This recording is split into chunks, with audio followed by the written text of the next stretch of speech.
In today's video, I'm going to show you how to add a logo in Gamma app quickly and easily so you can brand your presentation and make it look more professional in just a few simple steps. Whether you're creating a pitch deck, a business proposal, or a portfolio, adding your logo is one of the easiest ways to make your slides look polished and consistent. If this video helps you out, make sure to hit that like button and subscribe for more Gamma tutorials and simple tech guides. Alright, let's jump right in. First, open your presentation in Gamma app. Once you're inside your project, go to the card or section where you want the logo to appear. This could be the title slide, the footer area, or any section where your branding needs to stand out.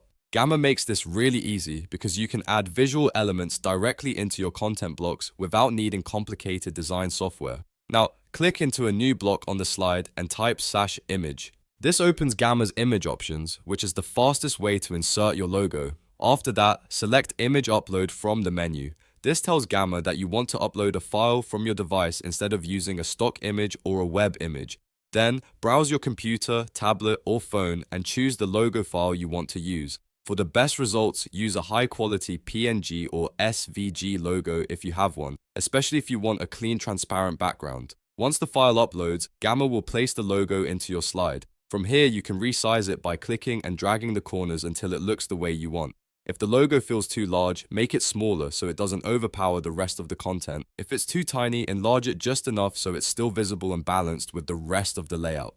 Next, drag the logo into position. You can place it near the top for branding, near the bottom as a subtle footer mark, or anywhere else that fits your slide design. Take a moment to align it neatly so it looks intentional and professional. If needed, you can continue adjusting the spacing around it until everything feels clean and balanced. The goal is to make the logo part of the presentation, not something that distracts from it.